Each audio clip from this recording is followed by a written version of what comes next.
glass towers and roads roared with machines, before people stopped listening to the whispers of the wind and the songs of the rivers, there was a village called Odu.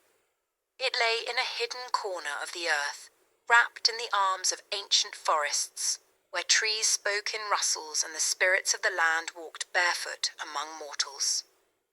Odu was a humble place. No palace, no market square, not even a proper school. But it had life. It had laughter. It had ancestors buried beneath sacred trees, their bones feeding the roots of the land. The villagers lived in clay houses with thatched or rusted zinc roofs, and children bathed in rivers, sang in moonlight, and chased goats across dusty paths. It was in this forgotten village that a girl named Adanma lived. Adanma was no ordinary child. From the moment of her birth, the midwife who delivered her screamed and fell to her knees, muttering in tongues no one understood. She had been born under the rare blue moon, a celestial event that had not appeared in over 60 years. Her cries had silenced the village drums. Birds took flight into the night sky, and a cool breeze passed through every hut, no matter how tightly sealed. She bore a strange mark on her upper arm, just below the shoulder, a golden symbol shaped like a sun, encircled by 5 tiny dots. The elders called it the Mark of the Spirits, and though none could remember its full meaning, they knew it was not ordinary. Adanma's parents, Oluchi and Nkem, were a young couple known for their kindness and laughter. But fate is never kind for long. When Adanma was barely 5, a mysterious fever swept through Odu. Her parents, both strong and healthy, fell ill within hours. Their skin grew pale, their eyes rolled back, and by sunset, they were gone. The village mourned, but no one dared come too close. Some whispered it was the wrath of the gods. Others said the girl brought bad luck. Only one person dared to raise her. Mama Ed. She was her maternal grandmother, old as time and twice as wise. Her back was bent, her eyes cloudy with age, but her spirit sharp as a crocodile's tooth. She had once been Odu's most respected herbalist, midwife, and keeper of secrets. She had danced with spirits during festivals and spoken to trees when no one was watching. Mama Ed took Adanma into her home, a small clay hut at the very edge of the village, right where the forest began. The hut was crooked, the roof patched with bamboo mats and old zinc, but it was filled with warmth. Herbs hung from the ceiling, and the scent of dried leaves and incense lingered in the air. Life was not easy. They had no farm, no husband to provide, no cattle. Their food came from Mama Ede's herbal services and Adanma's chores around the village.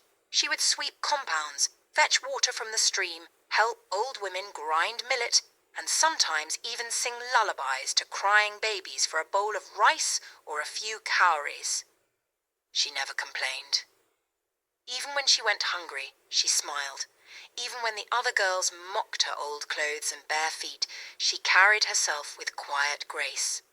While they played games and gossiped, Adanma would sit beside her grandmother, learning to grind roots, measure herbs, and whisper blessings over palm oil. "You must learn the old ways," Mama Ede would say, "for when the world forgets, the spirits will come to those who remember." And Adanma remembered. She remembered every story, every lesson, every tale of the 7-headed beast, the mountain that swallowed men, the goddess of the river who wept diamonds. She remembered the sound of her grandmother's voice under the stars, chanting lullabies older than the village itself. Then came the day everything changed. It was market day. The sun was hot, the sky clear, and the village full of noise. Women balanced baskets on their heads, boys chased chickens, and elders sat beneath the Iroko tree playing Io games. Suddenly a loud commotion erupted near the village gate. A chariot, red, shiny, foreign, was riding in, pulled by 2 white horses. Such a thing had not been seen in Odu for many generations. It glittered under the sun like a jewel in the dust. Women stopped pounding yam, children stopped playing, even the goats paused. The chariot belonged to Madame Rainey, the wealthy and proud wife of Chief Duro of Ekeja, a faraway city of riches, noise, and endless light. She was tall, fair-skinned, and wore a wrapper of fine lace that shimmered like water. Her hands jingled with golden bangles, and her eyes scanned the village as though searching for something hidden. She met with the village chief and made her intentions clear. "I need a house help," she said. "A village girl, obedient, quiet, loyal, no loud mouths, no laziness." The chief nodded and quickly summoned all the eligible young girls. There was excitement. Girls rushed to smear palm oil on their lips for shine, borrowed their mother's best wrappers, painted their feet with white chalk. They stood in the village square in a line, each hoping to be chosen and whisked away to a better life. Adanma had no intention of going, but the chief sent a messenger for her. "She must come," he insisted. "Every young girl must be seen." She went, wearing her cleanest but plain wrapper. No makeup, no ornaments, just her quiet dignity. Madame Rennie walked past the girls one by one. Some smiled widely, others curtsied dramatically. But when she reached Adanma, she stopped. "What's your name?" she asked sharply. "Adanma," she replied softly. "You cook?" "Yes, ma." "You clean, wash, obey?" "Yes, ma." That was all. Madame Rennie turned to the chief. "I'll take her. She's the one." The others stared in disbelief. Some hissed. One even muttered, "She used juju." But Adanma said nothing. She simply bowed and walked home. That evening the sun dipped behind the trees, and Mama Eid sat her down beside the hearth. She held a tiny calabash in her hand wrapped in red thread. "This is yours now," she said. "Inside is a secret. One day when your path is dark, open it and call your mother's name." Adanma touched the calabash. It was warm like it had a heartbeat of its own. "But Mama, I don't even remember her voice." "You will, child," Mama Eid whispered, her old eyes filled with something close to fear or hope. "You will." That night, Odu slept uneasily. The wind blew harder than usual. Dogs whined, a single drumbeat echoed from the forest though no one was drumming, and in the shadows the trees whispered to each other. In her sleep, Adanma's birthmark glowed. A sun, surrounded by stars. The girl was leaving, and destiny was watching. The journey to Ekeja. The morning that Adanma left Odu was as still as the quiet before a storm. The birds did not sing, the children did not play. Even the wind seemed to hold its breath, as though the earth itself was watching the young girl leave. Madame Rennie's chariot waited at the village gate, gleaming in the pale light of dawn. The two horses stomped impatiently, their eyes rolling beneath their thick lashes. The wheels, made of smooth ebony, caught the sunlight and glittered like gems. Adanma stood at the edge of her grandmother's small home, a hand holding the little calabash that Mama Eid had given her. It felt warm as though the very spirits of the earth had placed a blessing inside. It was all she had to remember where she came from, to remember who she was. Mama Eid stood in the doorway of the hut, her figure frail but standing tall. She didn't cry, for the spirits had taught her long ago that tears could be a weakness, though her heart was heavy with sorrow. She placed her hands on Adanma's shoulders and whispered a blessing into her ear. "Remember, my child," Mama Eid said in her quiet, trembling voice, "no matter where you go or what they make you do, never forget who you are. The spirits will guide you, and one day you will return to this village and bring the wind with you." Adanma nodded, trying to swallow the lump that rose in her throat. "I will come back, Mama." "I know," her grandmother said. "I know." With that, Adanma turned and walked toward the chariot, her bare feet leaving small imprints in the dust.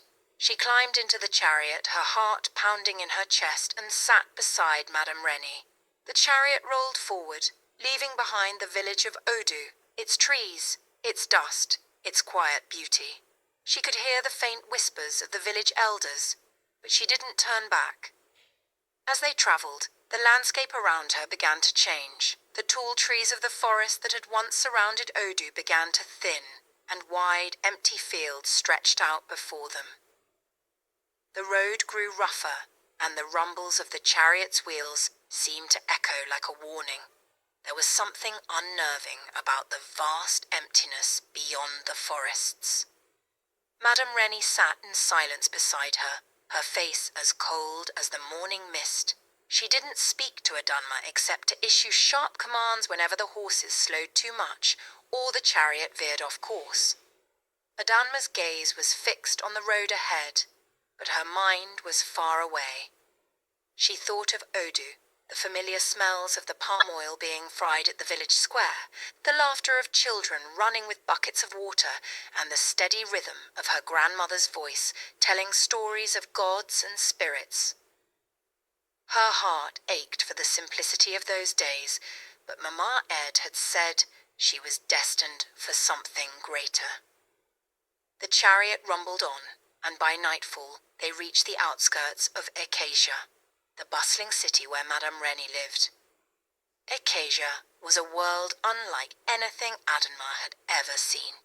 The streets were lined with towering buildings made of stone and glass. The air smelled of incense and smoke, and the sound of hundreds of voices filled the streets, mixed with the sharp honks of cars and the steady beat of drums echoing from distant corners. Madame Rennie's home was a large, imposing mansion, surrounded by high walls that seemed to touch the sky. At the gates, tall guards in uniform nodded at her, and she was led inside with the quiet elegance of someone who had long been accustomed to wealth and power. Inside, the house was grander than any palace Adanma had ever imagined. The floors were smooth marble, the walls adorned with paintings from far-off lands. The air was thick with the scent of jasmine, and the light from the crystal chandeliers made everything shimmer with an otherworldly glow. "This is your new home," Madame Rennie said, her voice cold. "You will clean, you will cook, and you will do as I say. There is no room for disobedience here. Do you understand?" Adanma nodded, her heart racing. She had expected this, a life of servitude, but there was something unsettling about Madame Rennie's tone. It wasn't just the authority in her voice. It was the way her eyes narrowed as though she was sizing up every move, every word. Madame Rennie led her to a small, stark room at the back of the house. There was no decoration, no comfort. Only a small bed with plain sheets and a wooden chair. A single window allowed a sliver of moonlight to filter through the iron bars. "This will be your room," Madame Rennie said, her voice devoid of warmth. "From here you will watch the rest of us live, and you will learn how to behave properly." Adanma stood in the doorway for a moment, the weight of the city's coldness sinking into her bones. The mansion was beautiful, but it felt empty. She could hear the distant echoes of laughter and music from the grand hall. And yet, in her small room, it was as if no one had ever lived here. But then, as she stood there, something strange happened. The birthmark on her arm, the one shaped like a rising sun, began to tingle, and a warmth spread through her body. It wasn't a heat that came from the outside world. It was something deep within her, something ancient. She closed her eyes for a moment, and she could almost hear the whispers of the forest, the voices of the ancestors. They were calling to her. "Adanma," they whispered, "it is time." She opened her eyes, and for the first time since leaving Odu, she felt something stir inside her. The city, with all its noise and grandeur, suddenly felt small. The house felt like a cage, and the people, Madame Rennie, her servants, the guests who would come in and out, were all players in a world that seemed distant, unreal. But deep down, Adanma knew something had changed. She wasn't just a girl from Odu anymore. She wasn't just a servant in this magic